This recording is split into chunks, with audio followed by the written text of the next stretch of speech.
folks.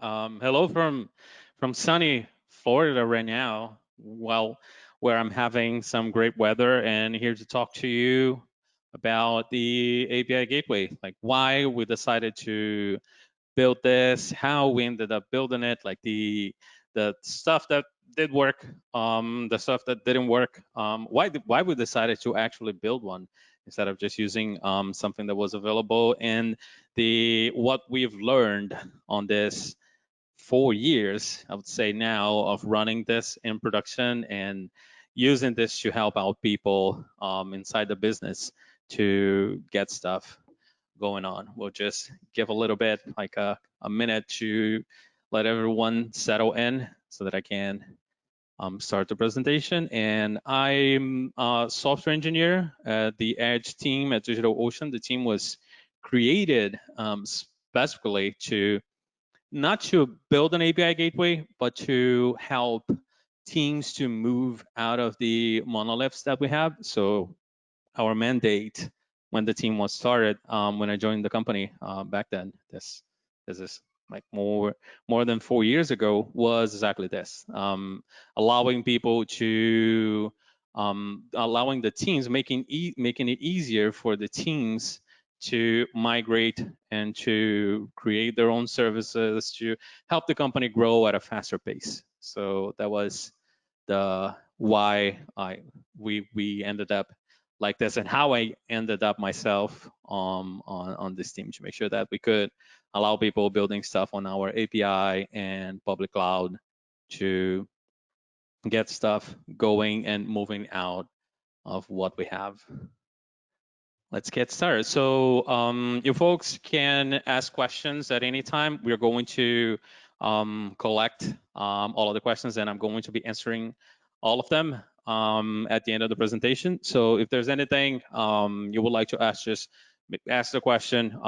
We have the list of all the questions that have been asked in here, and we're just going to go through them, time permitting, at the end of the presentation. So the first, like, I'm going to make an exception, and I'm going to answer one question right now, which is why it's 000. And there, this is Review.js. So it's a really nice tool for presentations, super easy. You just like punch a little bit of HTML and you start the server and you have a presentation done. I will definitely recommend you folks have a look at it because it's really nice and easy to do presentations. You can just open it in a browser, so no need to have anything fancy like a PowerPoint, PDF reader, or anything. All you need is a browser. You open the browser and then the presentation is in there. Would definitely recommend this as a way to do presentations. So let's get started. So once you get good at microservices, which is once you start to build lots and lots of microservices, it gets crowded really fast, because you start to notice that instead of just you have like this new feature, or you have something new that you're going to build, and what happens is that instead of just deciding, oh, I'm just going to plug it into this existing application, what you're going to be asking yourself is, can I make this into a separate service that's going to be easier to maintain in the long run? And that's one of the things that I've noticed at DigitalOcean and at previous places, was that once it's easy for people to get into microservices, almost everything becomes a microservice. And this is, like, in a way, this is good, and it's also bad, because what you're going to see is that you have like a lot of really tiny applications that maybe could have been bundled together to make it easier for people to understand what's going on and not having features all over the place. But it's also nice because you get all of these very specific containment of features, kind of what we see on what people are talking about in serverless right now. So it's easy for us to just continue to build and build and build and build new microservices, and it's going to get crowded. You're going to have a lot of stuff, and that's just a way that we've seen people and teams moving. This is a direction that I think it's It's how we are going to be building applications in the future, instead of building applications, large applications that do everything like we used to do in the past. There's much more interest in building smaller apps, building applications that are very specific. They have a very specific feature set, and when you have to build something else, you are going to be asking yourself this question: do I add this to something that I already have, or is it better to just make it something separate? Is it going to be easier for me to scale? Is it going to be easier for me to maintain this if we keep it as a separate app, as a smaller app? And that's one of the things that we've seen. That's something that's super common on how we're architecting and building applications right now. And yeah, it's like, it's fine, but it isn't. It's great when you're doing, because it feels like every single thing that you're doing something new. And we as developers, we really like to be building new stuff, right? We always like these greenfield solutions. You don't have to think about legacy. Like when someone hears about legacy, they're just like, oh my God, I don't want to touch that really old application. But like, maybe that really old application is the thing that's paying the bills.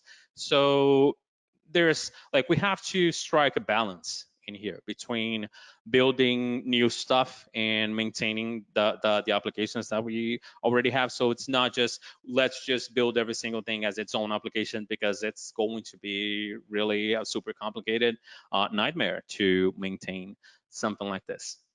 But on the outside, and this is what is kind of the most important thing when you're thinking about building something like this, is that your clients, your customers, they don't want to know about every single one of your microservices. So they don't want to think about how every single call that is being made to your API is some very specific microservice or a monolith. For someone that's on the outside, what they want to know is that, okay, so you have this API, and this API needs to be exposed in a way that where everything kind of looks the same, or at least you're trying to make it look the same. Because if every single call you're making is something special, and it requires some different kind of authentication, different kind of keys, different kind of format for sending and receiving requests and responses. If you get into a place like this, where from the outside clients think, oh, this is one single company that's exposing one single API, but the API doesn't feel like that. It's painful for people to be interacting with something like this. Like we see this every time you want to do work in older APIs. So people that have been building stuff for years, you kind of start to see where the seams on the API they start to break, because you're going to see different kinds of authentication. Sometimes you're going to see, oh, this API supports XML, but this other part of the API supports JSON, and you're just like, what's going on in here? Why do I have to care about XML and JSON in different places? And this is one of the reasons. It's just the pains of growth and how we are going to be building stuff one on top of the other, but this is not good for customers. So you don't want to do something like this. Customers, they do want a unified and easy to use API. So everything kind of looks the same. If you have the same resource in different places, that same resource should look like the same. If you say that one API takes one kind of authentication, the other API that you're calling, it should be taking exactly the same kind of authentication. So these should be things that are true for everything on your API. If you're saying like, this is one API, you kind of want it stuff to look alike. You don't want them all to be different or separate. And when you're going through, when you're moving out from a monolith into microservices, that's where the complication starts to show up. Because if you have all of these different applications, how do you unify? How do you get them all to kind of look the same or expose the same kind of general features without having to rewrite all of these things in every single one of these new microservices, which is a pain. Like if you have to rebuild all the pieces of the monolith on the microservices, then why are you even bothering going for microservices if you just have to rewrite everything, and you will end up with a huge monolith, a lot of code that's going to be hard or complicated to maintain. Just stay where you are. It just like it's working right now. Why would you want to move out of it, right? And so from the client perspective, they want like for customers for the people and applications that are making the calls to your API. So they're looking at it like a centralized source of information.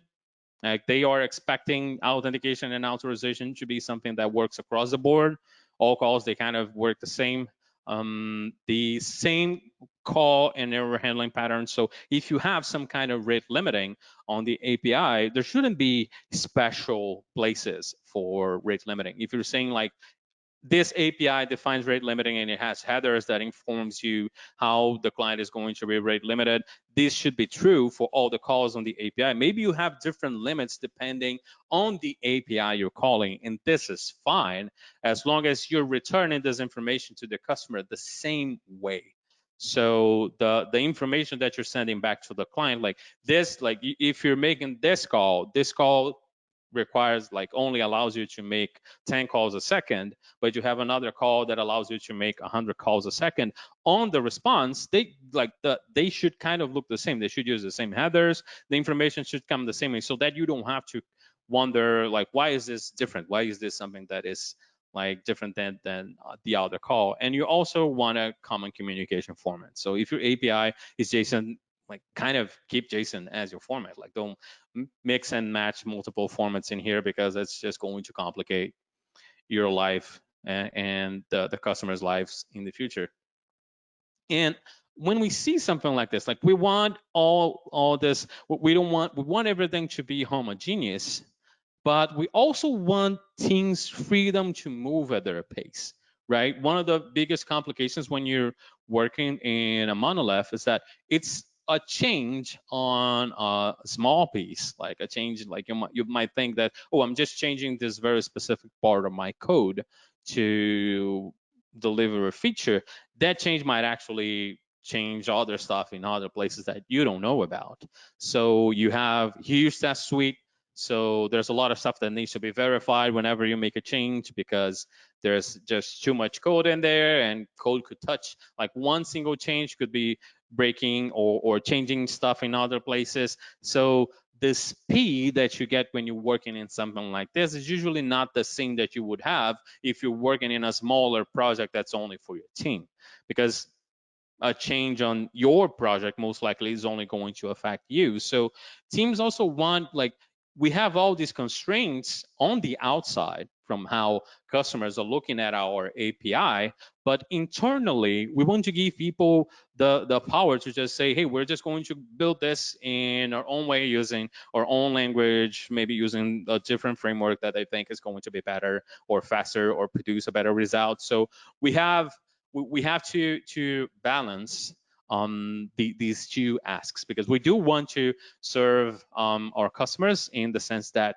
they have to, it has to be easy for them to be making calls for API, but we also want to allow teams to build stuff faster and get that out to customer faster, because that's also good for customers. So the faster we can get new features in place and deliver it to customers, the better our product is going to be, because it's serving more people and giving more options to people. So we do want both. We want to have both things happening in here, and that's the complication that we have. That's the balancing game that we have to perform when we're going like from monoliths to microservices. And for teams, what we've seen is that teams want a self-service routing layer. They want to be able to just say, like, this is the route that I own, and I want requests that arrive in this specific route to be delivered to my application. They want to have full control over their deployments. So it shouldn't be something that there is a team or something gatekeeping their deployments. They should just be able to say, our application is done, push it forward and get it to production, and that's it. Like they don't want to have someone that's going to say yes or no if their stuff is going to get out or not. They want to have full control over the life cycle of their application, and freedom to use different communication patterns when needed. Sometimes the kind of stuff that you're trying to build just doesn't work on the way it's the API is working right now. One of the things, like one of the examples for this would be WebSockets. So for like our API is mostly RESTful, but we have a bunch of places on the control panel where we use WebSockets. So we have to provide this kind of stuff in a way that's easy for people to use as well. So because there are different ways to build features, and maybe just the request response pattern just doesn't work. It's just not the best solution for your problem. So that's the complication that we've been talking about. Like one side we want less change, on the other side we want more change. Like the customers want to be looking at stuff that kind of looks the same, but teams on the inside, they want to keep iterating, they want to keep changing, they want to keep making new stuff. And these are both good. Like we have to, we kind of have to do both in here. We can't just say we're just going to do one, because we would drive people mad if we just broke and changed the API all the time. And that's not what we're looking for in here. So just like any other problem in programming, what we need is layers, right? Every single time we have a problem and what we do is that we put another layer on top of it, and that's kind of what we did. There's another layer between the a customer making a call and the application that's actually serving that call, which is the API gateway, which is what we're here to talk about today, the layer that's sitting in here. So what are our goals when we have something like when we decided to build the API gateway? So we want to expose a unified API to clients, right? That's what we've been talking from the beginning. We want clients and customers to look at this like a single API that hides the details of every single microservice that exists. So you folks don't know all the microservices that are serving the API, but I think right now we are like, I don't know, maybe we are at 40, 50 microservices working right now, maybe more. I'm just bad with numbers in here, but it's a lot. It's a lot of stuff that's serving that API. That's kind of the same thing. Like the API itself, it looks like it's one thing, but it's actually a lot of different applications, all doing work in their own way, in their own teams, to deliver what you folks are seeing at DigitalOcean right now. And we want to share common logic for backend services. So there's a lot of stuff that from the outside doesn't change, and from the inside it shouldn't change as well. So all that you see on authentication, rate limiting, maybe feature flipping, maybe if you signed up for our beta program, maybe you've seen like some features before they were released for everyone, and that's also something that happens on this specific layer, on the API gateway layer. So all of this stuff that's kind of what made the monolith work. Because why were people only building stuff inside the monolith? Because this was all already available. So they had authentication, they had rate limiting, they had the feature flipping, they had all of these pieces done already in the monolith. So for them, it was easier to just continue to build stuff on top of the monolith, because otherwise they would have to build all of this themselves manually. So that's one of the reasons for you to have an API gateway, is that all of these pieces that are common, that are going to be true for all the applications that you have, these should all live somewhere else, not in the applications. This is the kind of stuff that you want to have on the API gateway, to make sure that the applications that you have downstream, the microservices, don't have to actually care about this. Translate protocols and data formats. This is one of the things that API gateways could do. This specific feature is not something that we do internally. That's not something that our API gateway does, but that's one of the things that you could possibly do. Just take from stuff from one format and transform it into something else. One of the options that we see people using right now is gRPC gateways, where you have an application that serves HTTP to the outside, HTTP and JSON to the outside, but it's actually talking to a service in gRPC. So it's doing the translation like from the JSON into gRPC to make the request. So that's an option that you could possibly have on your API gateway. And hide the backend implementation details. So one of the things that we have really tried really hard is that there should be no difference between clients making a call to the old application, the monolith, and the new application, the microservice that's running behind the gateway. And we try as much as possible to make sure that the calls, they look the same. We've had to implement like details and stuff that it's kind of, when you look at it right now, it looks like a bug, but that's how the application used to behave. Like that's how the monolith behaves. So you have to keep the same implementation. You have to keep it looking the same, because you don't want the customers, the clients that are on the outside, to be breaking. So you want to make sure that there is no difference between the change between the old application and the new application, because clients should not know that you are migrating into a microservice. So that's one of the things that we've had to do a lot in here, is just make sure, okay, so we have this and we have this API that looks like this. The microservice needs to respond the same way. It needs to look the same from the out, like to the outside. Internally, it's something entirely new, might be doing stuff in a completely different way, but internally, it has to be kind of the same thing.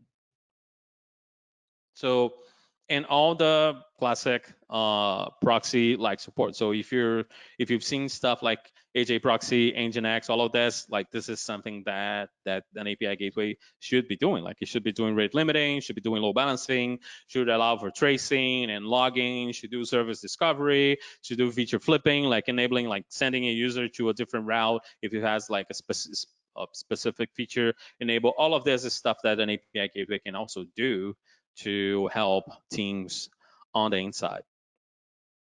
And you don't have to have a single one. Like you could possibly have multiple API gateways working on your environment. We happen to be running a single one for everything, but that's not something that is a requirement. You could have multiple API gateways for different front ends. Like most of our work is for the control panel, like the cloud that you folks are used to interacting with, and our public API. But maybe if we had a mobile application, or I don't know, some other device that's making calls, maybe we could have a different API gateway that shows stuff in a different way. So there are many ways for you to build something like this, and there's no reason that it could only be one. Like you could possibly like 100% have multiple API gateways happening in here. And GraphQL, like if you're running a GraphQL server, it actually looks a lot like an API gateway. So if you're building a GraphQL server that makes call to multiple internal services inside your business and showing stuff to the outside, that is actually very much like an API gateway. So because you're hiding the complexity of all the services that you have internally and exposing it at a single API, like a single entry point for everything. So having a GraphQL server actually makes a lot of sense as being an API gateway in this case. And how are we doing this at DigitalOcean?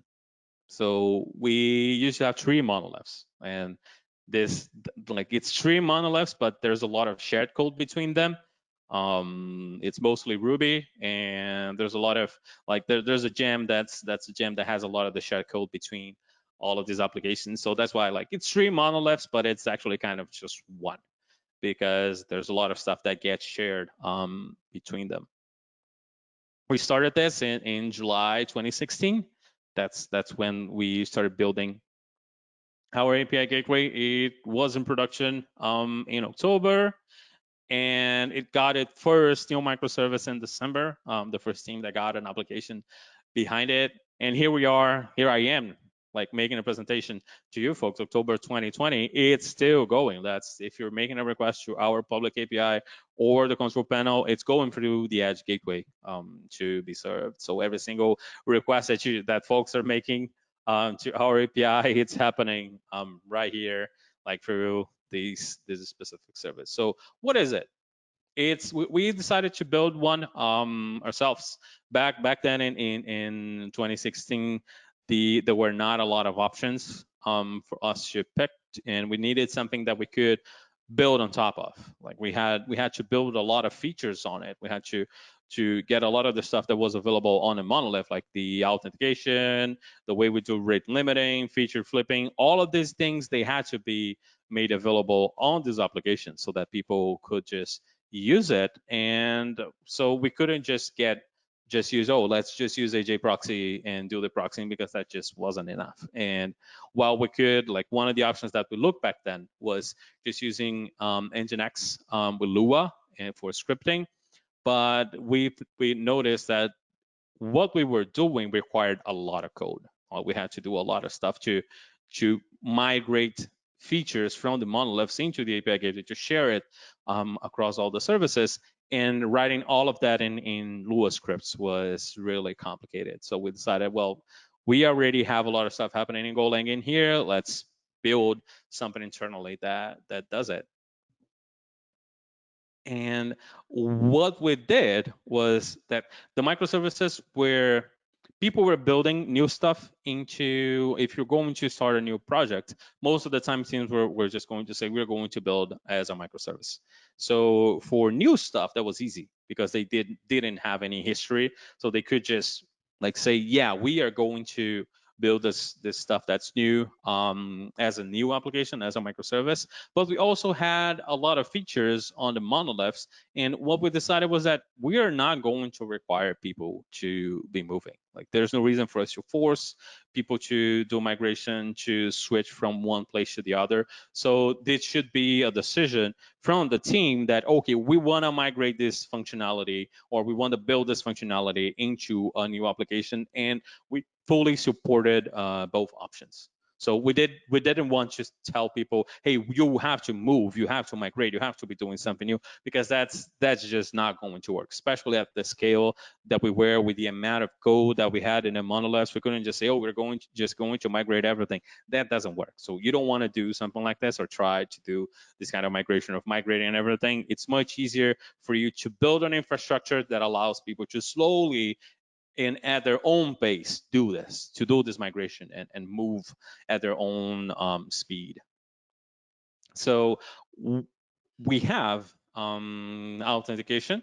So all the authentication that happens at DigitalOcean right now, it happens at the gateway. So services don't actually have to know anything about how we do authentication. We have multiple authentication methods. And from a service perspective, all they have is the metadata from the user. So all they get on their end is the information about the user on every request. They don't even know what kind of authentication was used to authenticate that user. And they could, like some services, can want to differentiate between people going through the control panel, people doing OAuth, people using HTTP basic authentication. These are all stuff that are visible and allowed, and people can do and use these different authentication methods. But for the microservices that are behind the gateway, it doesn't make any difference. They just know, like, it's this user on this team that's making the request. So it makes no difference how you authenticate it. And for the customer can use any kind of authentication. And on the service, it doesn't really matter because the service only gets the information about the user itself. So there's no dependency. We can't change how we're doing authentication at DigitalOcean and not break clients, not break the services, because the services, they already get all the information that they need based on customer information. And applications don't talk to the gateway. So there is no dependency between the applications and the gateway. What happens is that the application is going to call a service that we have internally that manages routes, and the application is going to say, hey, I want you to route any request that comes under this domain, under this path, on this HTTP method to this specific service. So then most of the time, this is something that's kind of static. It doesn't change that much. Only when there's something new, a new API or something like that. But this is something that's not, like, we don't see a lot of changes in routing all the time. But there is no dependency between the gateway and the services, and this allows us to upgrade the gateway and upgrade the services, and they don't know that this is happening.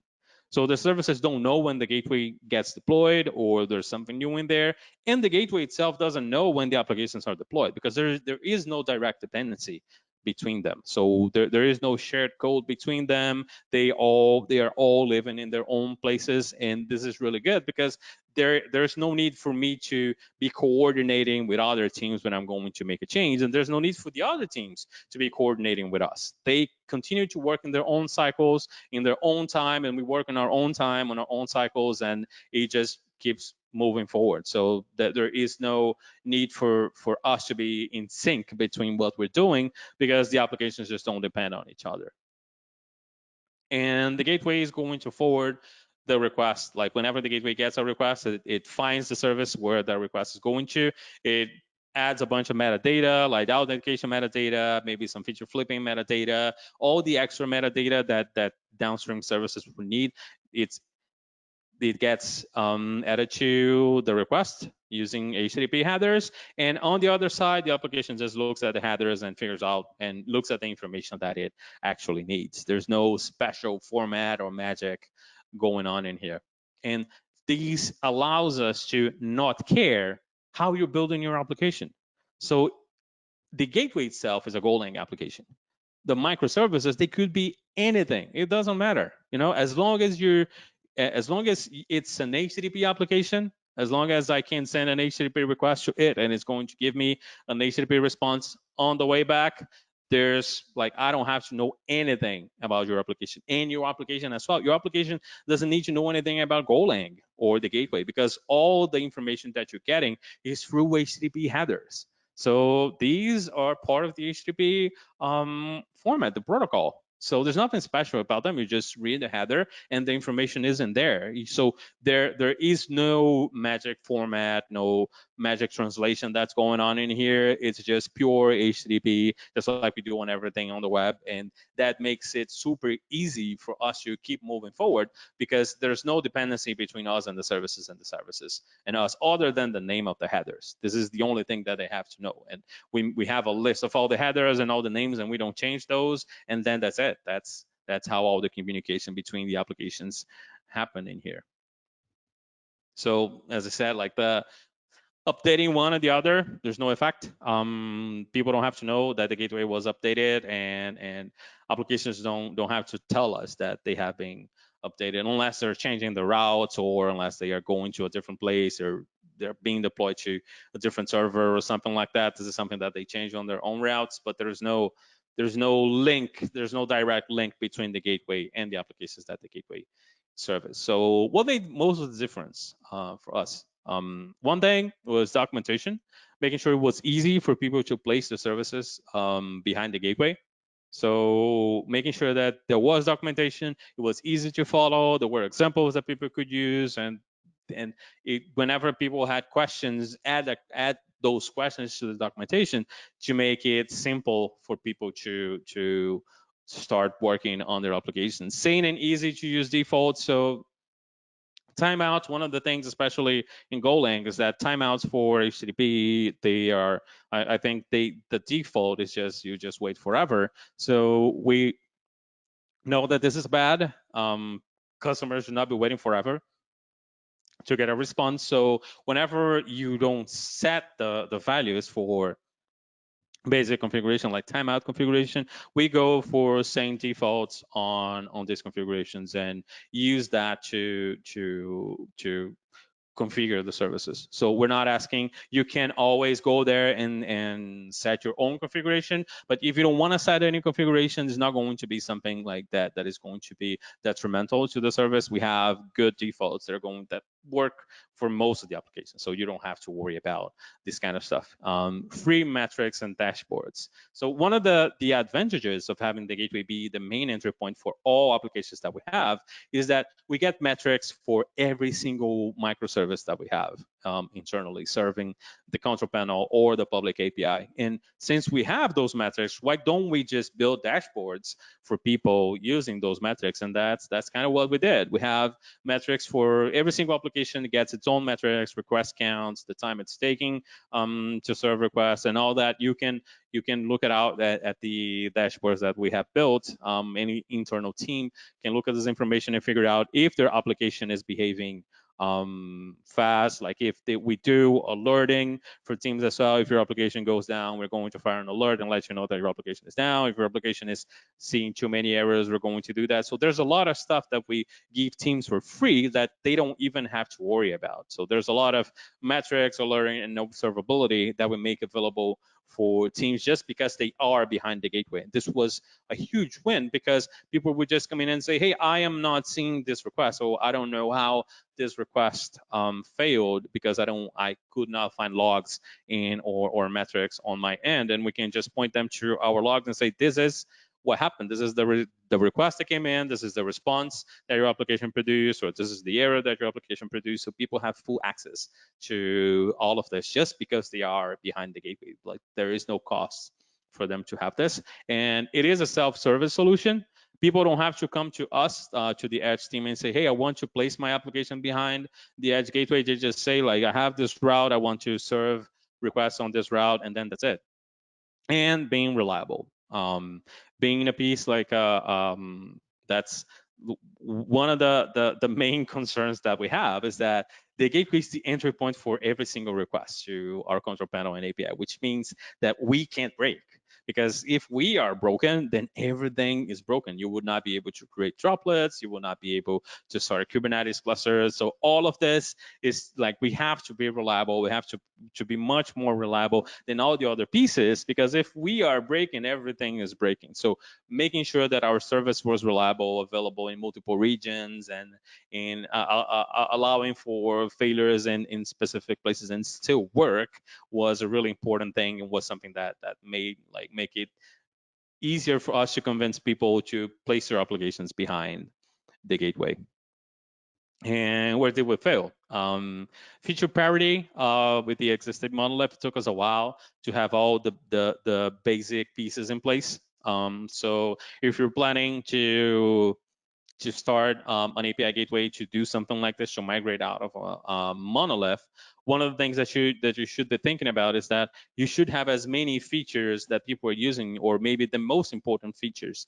Find out the features that people rely on the most from the monoliths and build those first. Make sure that you have all of those in place so that it's easier for people to jump in. Like we had teams that really wanted to start placing their applications behind the gateway, but they had to wait until we have all the features that they needed. So you want to make sure that you have a schedule of all this stuff that needs to be built to make it easier for people to be behind yourself. Like, and be more direct, team-to-team conversation.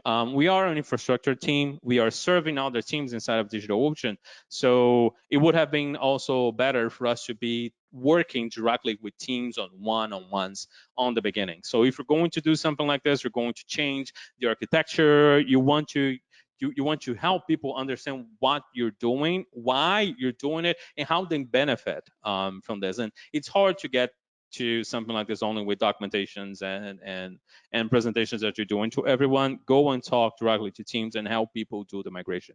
Like it's work. It's going to give you more work to do some of this, to be sitting with people, helping them directly on doing this, but you're going to get much more traction, and you're going to be successful much faster if you go for something like this. We also did not have a lot of guidance for people that did not have a lot of Golang experience. A lot of the new teams, they wanted to be building stuff in Golang for their microservices, and we did not have an easy way for people to just stand up. There was a lot of learning and gotchas that you get when you're building an HTTP application in Golang.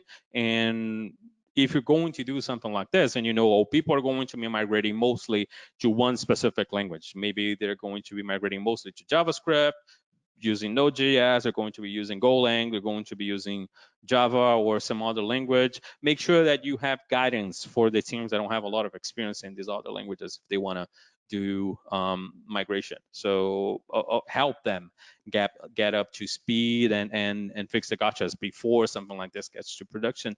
And better route validation and route wildcards. So it's when we're building stuff like monoliths, it's common for you to just have route wildcards and just say, oh, anything that's under v2 droplet belongs to my application. When you have something like this, like when you have dozens and dozens of microservices, you don't want route wildcards. Like this is something that we have learned. And when you have tons and tons of services, it's much better to get people to say, I want this very specific route for my service. Because especially when you're working in a self-service solution, you don't want people to be collecting like huge swaps of routes. You want people to say, oh, I want this very specific route, because it's going to be easy for you to document, to understand, and to figure out where a request is going to. So make sure you are not going to, if you're going to build an API gateway and you're starting to migrate away from monoliths, just disable wildcards on your API gateway. It's going to make your life easier, and it's going to be much better in the long run. So don't do it. We've learned. So are we ever going to kill the monoliths? Here I am 4 years later, and nope. They are still here. We still have the monoliths running. They're much smaller than they were when I joined the company back then, but they are still here. And this is good, because there is a limited amount of time and money that we can invest on migrating stuff out of the monolith, especially stuff that's working. So it's much better for us to be investing this time and money on new features, or features that are going to provide more value to our customers, than just say, oh, we're just going to migrate this feature from the monolith into a new microservice. And then you have to ask yourself, why are you doing this? Are you getting something? Is this going to improve the customer experience? Is this going to improve your infrastructure to the point that it's going to be cheaper to be running this? So this is a question that you have to ask yourself, right? You can't just say, oh, we're going to migrate everything out and it's going to be fine. No, that's not how it works. Like, we don't have infinite time or infinite money. So it is completely fine that we still have the monoliths, and it's good that they are smaller. They could be the same size, and it would still be fine. But what we want to do is that we want to give people the option of migrating. If they don't want to migrate, it's fine, and it makes sense. Maybe the schedule or the value that they are going to get from doing the migration is just not that big. So it's much better for us to continue to support something like this, and give people the option if it makes sense, than just say, hey, you have to migrate, because that might just be a money sink. You're just throwing money at a problem, and that money is not going to come back. So that's not actually super smart. So don't do it. Let people do when it makes sense, when there is a business case for something like this. And that's it. This is how we did it. If you folks have questions, we're going to go through the questions now, and also check out DigitalOcean, and also look at our careers page. There's a bunch of jobs in there. And thanks for showing up here. Thank you so much, Mauricio. We're going to take questions now, so please type them in the questions box and we'll answer as many as we can live. First question, how micro should microservices be? Yeah, so this is this is one of the most common questions that I get, and I don't think there is any specific answer for this. This is something that you have to look at the feature that you're building, if it makes sense to bundle that feature into an existing application, or if it makes sense for you to just have it something separate. So if you, like, for instance, at our team, so we have a microservice that's just for feature flipping. So the only thing that it does is deciding if a user has a feature enabled or not, or enabling and disabling features for users. So that was a service that we decided, oh, this is going to be its own service, because feature flipping is something that, like, it's hard for us to think how are we going to make this part of another application, because it's something that is very specific. It's something that made sense for us to just say this is going to be its own thing, the same thing that was for rate limiting. So the application that decides if a request that was made to DigitalOcean is going to be rate limited or not, it's also its own service, because it's a very specific kind of feature. Is kind of a very infrastructure kind of feature. So it made sense for us to just have it, oh, I'm just going to have this as a separate, because where am I going to introduce something like this, especially because it's something that would be available for the whole company. So anyone can make a request and decide if something is going to be rate limited or not. Saying the feature flipping, any application can call the feature flipping service and decide. So it did not make sense for us to say, oh, this is going to be part of the user service. This is going to be part of, I don't know, the droplet service, because it doesn't actually fit very nicely in there. So you just have to look at how you're structuring, especially how you're structuring your teams. Most of the time when you're deciding to build microservices, you're not thinking only about the feature, but you're also thinking about the team that's going to maintain the service. So if your team has an application and this new thing that you're going to be building makes sense in any of the applications that you already have, then maybe you could just introduce it into that application. Otherwise, might make sense for you to just build something else. Or if it is a different team, maybe a different team actually wants to build something different and separate from the other application. So most of the time, this is not going to be like a decision that's very technical. It's more a decision about how your company is organized. So that's how I've seen people going about microservices.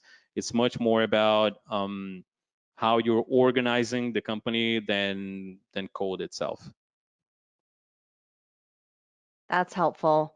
Another question came in. How do you deal with the proliferation of languages and frameworks? A complaint that I read about was that Netflix ended up with a bewildering amount of technical knowledge needed to support all of them. Yeah, so that was one of the things that at the beginning we decided that we were just not going to be prescriptive at all, which is why we do everything just using HTTP and HTTP headers. So we don't really worry too much about how people are going to be building their applications. We have applications in multiple languages behind the gateway, and they work. But what happened was that there was a lot of stuff that was built at DigitalOcean using Golang, and there's a lot of support internal in terms of tooling, in terms of libraries, in terms of stuff that is available for people to use out of the box that they don't have to be building themselves, that naturally most of the teams in the company just floated in that direction.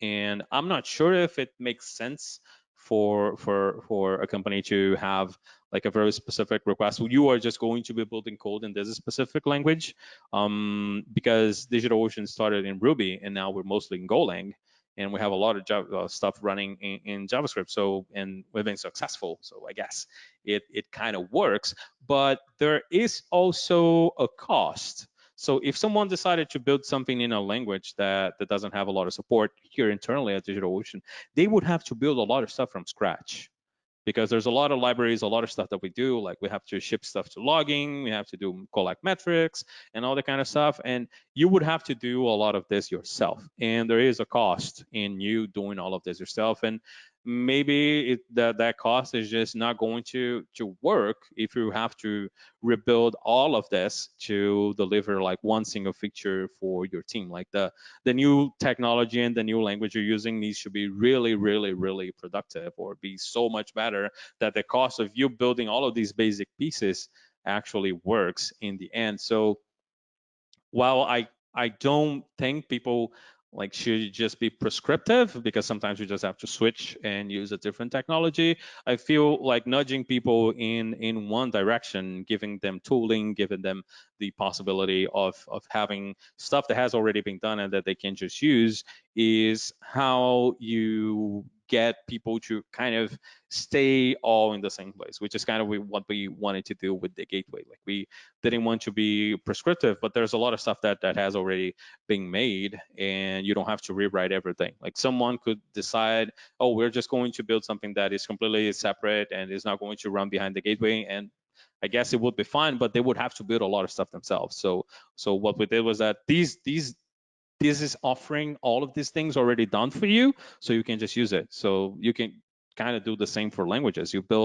offer people an environment where there's a lot of stuff that has already been done. They don't have to rebuild everything, and people will usually just go in that direction. They're not.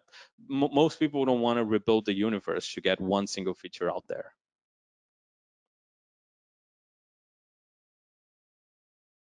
Wow, we have a lot of great questions coming in. I'm going to try to ask them as fast as I can. Do the internal services also run through the API gateway, or are services allowed to talk directly to each other to reduce network latency?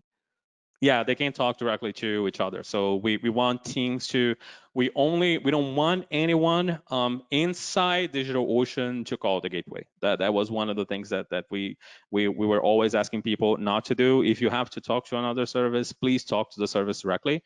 If you're talking to the gateway, you are creating a dependency between yourself and the gateway, and sometimes that could even end up being a circular dependency. So we try, that's actually something that we are not disallowing people completely, but we try as much as we can to block people from doing that. You should not be calling the gateway. You should be calling the services directly. And what is internal is different from what we expose to customers on the outside. So the APIs that you see internally are not necessarily the same APIs that you folks are seeing when you're making calls on the outside. And this makes it easy for services internally to evolve, migrate, and upgrade. And like we only have to maintain compatibility like directly to the outside. Internally, people can work between teams to make sure that they are compatible, but it's not as there isn't like such a hard compatibility requirement as we have on the outside. So we don't want people to be talking to the gateway. We want internal services to talk to other services directly. Great. Does each microservice have its own load balancer? Good question. Yes, and no. So the gateway itself acts as a load balancer. It gets a list of services and it just going to distribute the requests across the services. And you can also define weights. You could just say this specific destination is more important than the other, so it should take more requests than the other destinations. But the way a lot of services internally are deployed to Kubernetes clusters, and there's also some load balancing happening at the Kubernetes cluster. So it's not like I would say that most of the services that we have internally, they have like these two load balancing layers happening. The gateway that's doing load balancing from the outside of the Kubernetes cluster, and the Kubernetes cluster that's also load balancing the services internally. Does it make sense to create a gateway module inside the monolith, reusing the monolith logic related to authentication or authorization and other stuff? Yeah, so we actually have we used to have more pieces like this to have some code shared between the gateway and the monolith, but we have been moving out of this, just making sure that there is more stuff that's native on the gateway instead of calling the old code that we had in the monolith. But yes, so one of the examples that we had for this was authorization. So there was a lot of authorization code that was already done on the monoliths, and it did not make sense for us to just rebuild everything. So we just exposed it separately in a way that made it easy for people to make calls to it and not have to depend on the Ruby code. So we just wrapped the Ruby code in gRPC service, and people on the outside they would only see gRPC as the interface, like they're calling a service, but what they were calling was actually the old Ruby code on the monoliths, and that has helped people migrate the authorization code at their own pace instead of having, oh, we'll just have to rewrite all the authorization pieces. We didn't want people to do that, so we just migrated this like some specific pieces of the Ruby code base into separate services and make those available for people to call as services instead of calling them as libraries. Can you suggest an open source API gateway with auth capability? So I don't think there is something that's ready out of the box for any kind of authentication, but there are good options like Envoy, Traffic. There are really nice solutions and make it easy for people to use right now. So if I were to go right now to go for something like this, I would definitely be looking at Envoy from Lyft or Traffic as really good options that have a really nice plugin system that you can get your own authentication in place and get it up and running. So I would say like those two would be the first places I would go. So there is also the Nginx Premium solution that feels like it covers a lot of this. I have not been able to use it because you have to pay to actually make use of it. But I would say that the this premium Nginx might also be a good option. But right now I would say Envoy and Traffic. I'll have links for these two applications on the talk as well, so you folks can follow for those that don't know what Envoy or Traffic are. What about stateful applications? Do you think Kubernetes is stable enough to handle critical stateful applications? So so let me put it like this. Kelsey Hightower said no, so I'm just going to follow Kelsey and also say that. So there is a lot of ways that you could be using Kubernetes, but I think it's easier to use for storage and databases. I would say go for a managed database solution because I feel safer in that environment than using Kubernetes, especially because Kelsey Hightower said that, so I'll just follow him. Sounds good. Are there any specific tools that DigitalOcean is using to monitor the metrics of your microservices? Were there any challenges to capturing the metrics?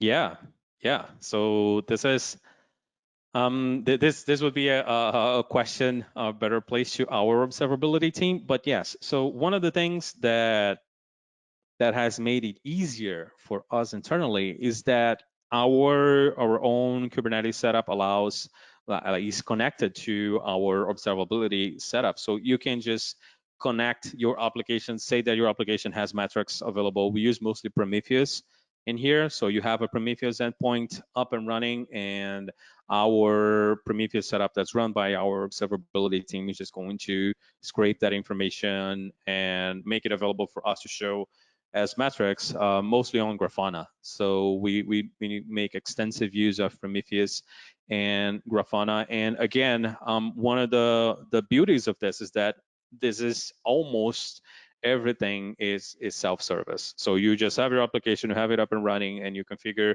one endpoint, and then your metrics show up at Grafana, and you can build dashboards on top of it. So I think this is actually one of the things that people should think a lot before going from a monolith to microservices, is that you need all of these pieces available, or you need an easy way for people to integrate these pieces. So if you're going from a monolith that has everything, maybe your monolith already has logging, metrics, tracing, all of these things. And if you're going to migrate to microservices, you have to have all of these things in place as well. You can't just say, oh, I'm going to migrate to microservices, but I don't know what I'm going to do with metrics. I don't know what I'm going to do with tracing. I don't know what I'm going to do with logging. In this case, you're better off staying at a monolith and not migrating to microservices. You need the same infrastructure that you have right now for the monolith in terms of making sense of what your application is doing has to be available for the microservices as well. We have great teams working on this inside of DigitalOcean to make sure all of this infrastructure has all of this in place. And if you're planning to do the same, if you're planning to move from monoliths to microservices, you have to make sure that you have a plan for this. You have an observability platform where you're going to be shipping your metrics. You have to have a place where you're going to be sending your traces. You have to have a place that's going to be collecting your logs. So don't just migrate to microservices and decide to think about this in the future, because it's going to be a huge pain for you to figure out what's going wrong with your application when you don't have all of these pieces in place. So before migrating from a monolith to microservices, you need all of this available, or you need to know what you're going to do about it. You can't just decide to migrate and lose all of these pieces that you already had in a monolith and think it's going to be fine, because the first outage is going to be a nightmare and you will have no idea what's going on because you just don't have any access. Like, you don't have any information, you don't have metrics, tracing, or logging. So make sure you have this in place. Thank you so much, Mauricio. We're at time, and I'm sorry we can't answer all of the questions live today, but hopefully we'll be able to post the answers on the Tech Talk page itself. We'll have Mauricio answer some of the questions that have come in that way, and also we'll be sending out an email afterwards where you would have to, if you're a DigitalOcean customer, you'll have the opportunity to talk to someone and ask more about all the great things that we're building. So thank you everyone for joining, and we hope to see you again on a future talk. Mauricio, do you have any final words of wisdom for our audience before we pop off here? No, just keep using DigitalOcean. Thank you, folks. All right, thank you everyone for tuning in. We hope to see you again soon. Happy coding. Bye.